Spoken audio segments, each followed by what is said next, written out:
আজিৰ ভিডিঅ'ৰ প্ৰথম কুৱেশ্যন অৰ্জুন বঁটা লাভ কৰা প্ৰথম অসমীয়া মহিলা কোন?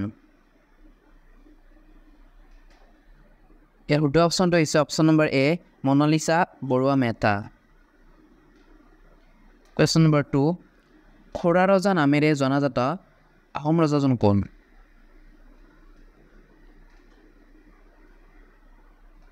শুদ্ধ অপশ্যনটো হৈছে option number C Sukaphaa. Question number 3 কাৰ দিনত হাজোত হয়গ্ৰীৱ মাধৱ মন্দিৰ পুনৰ নিৰ্মাণ কৰা হৈছিল? শুদ্ধ অপশ্যনটো হৈছে option number B Raghudev. Question number 4 Chandrayaan 3ৰ সৈতে এইটো 3 হ'ব লাগিছিল, স্পেলিং মিষ্টেক হৈছে। চন্দ্ৰযান 3ৰ সৈতে অসমৰ কোনজন বৈজ্ঞানিক জড়িত? ইয়াৰ শুদ্ধ অপশ্যনটো হৈছে option number D A B দুয়োজন, নিধি শৰ্মা আৰু স্বয়ন দত্ত। কুৱেশ্যন নম্বৰ 5 প্ৰতি বছৰে ভাৰতীয় সেনা দিৱস কেতিয়া পালন কৰা হয়? ইয়াৰ শুদ্ধ অপশ্যনটো হৈছে অপশ্যন নম্বৰ বি 15 জানুৱাৰী। কুৱেশ্যন নম্বৰ 6 কোনে আৰ্য সমাজ প্ৰতিষ্ঠা কৰিছিল? শুদ্ধ অপশ্যনটো হৈছে option number D Dayananda Saraswati. Question number 7 মহাপুৰুষ শ্ৰী শ্ৰী মাধৱদেৱৰ জন্ম কেতিয়া হৈছিল? শুদ্ধ অপশ্যনটো হৈছে অপশ্যন নম্বৰ এ 1489। কুৱেশ্যন নম্বৰ 8 অসমৰ কোনখন ঠাইত মৰাপাটৰ কাৰখানা আছে? শুদ্ধ অপশ্যনটো হৈছে option number D Silghat. Question number 9 কোন ৰজাৰ দিনত ব্ৰহ্মপুত্ৰ নদীৰ মাজত উমানন্দ দেৱালয় নিৰ্মাণ কৰা হৈছিল? শুদ্ধ অপশ্যনটো হৈছে অপশ্যন নম্বৰ বি গদাধৰ সিংহ। কুৱেশ্যন নম্বৰ 10 ৰামায়ণৰ প্ৰথম অসমীয়া ভাঙনিকাৰ কোন? শুদ্ধ অপশ্যনটো হৈছে অপশ্যন নম্বৰ এ মাধৱ কন্দলী। কুৱেশ্যন নম্বৰ 11 কথা গুৰুচৰিত কাৰ ৰচনা? শুদ্ধ অপশ্যনটো হৈছে option number C Ramcharan Thakur. Question number 12 ভাৰতৰ স্বাধীনতা সংগ্ৰামৰ আধাৰত নিৰ্মিত প্ৰথম অসমীয়া ছবিখনৰ নাম কি? শুদ্ধ অপশ্যনটো হৈছে অপশ্যন নম্বৰ বি বিপ্লৱী। কুৱেশ্যন নম্বৰ 13 ভাষা আন্দোলনৰ প্ৰথম শ্বহীদ কোন? শুদ্ধ অপশ্যনটো হৈছে অপশ্যন নম্বৰ এ ৰঞ্জিত বৰপূজাৰী। কুৱেশ্যন নম্বৰ 14 দক্ষিণ চুডানৰ ৰাজধানী চহৰ কি? শুদ্ধ অপশ্যনটো হৈছে option number C Juba. Question number 15 লতাকটাৰ যুদ্ধ কোন আহোম ৰজাৰ ৰাজত্বকালত সংঘটিত হৈছিল? শুদ্ধ অপশ্যনটো হৈছে অপশ্যন নম্বৰ ডি ৰাজেশ্বৰ সিংহ। কুৱেশ্যন নম্বৰ 16 দ্বিতীয় চন্দ্ৰগুপ্তৰ দিনত কোনজন চীনা ভ্ৰমণকাৰীয়ে ভাৰত ভ্ৰমণ কৰিছিল?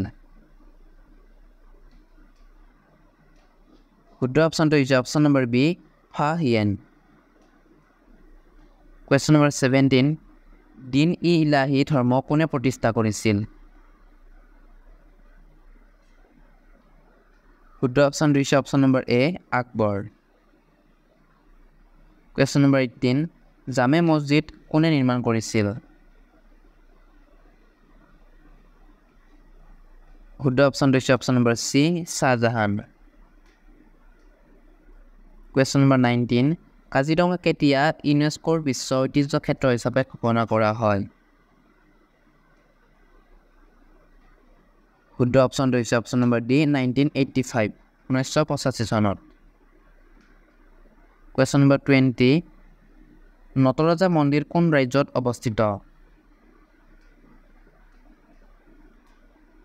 শুদ্ধ অপশ্যনটো হৈছে অপশ্যন নম্বৰ এ তামিলনাডু। কুৱেশ্যন নম্বৰ 21 বড়ো সাহিত্য সভাৰ মুখ্য কাৰ্যালয় ক'ত অৱস্থিত? শুদ্ধ অপশ্যনটো হৈছে option number D Kokrajhar. Question number 22 Assam সাহিত্য সভাৰ দ্বিতীয়খন অধিৱেশন ক'ত অনুষ্ঠিত হৈছিল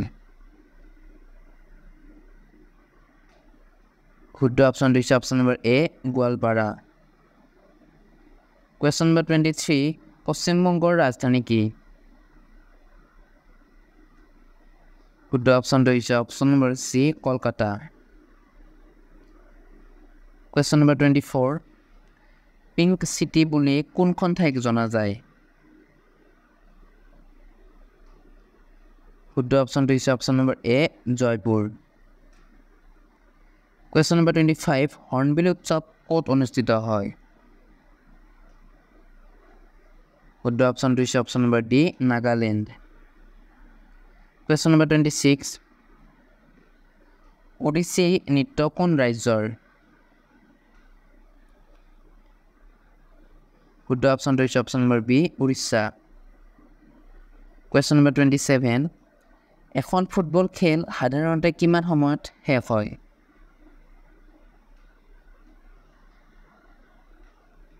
শুদ্ধ অপশ্যন দিছে option number A 90 minute question number 28 volleyball খেলত প্ৰতিটো দলত কেইজনকৈ খেলুৱৈ থাকে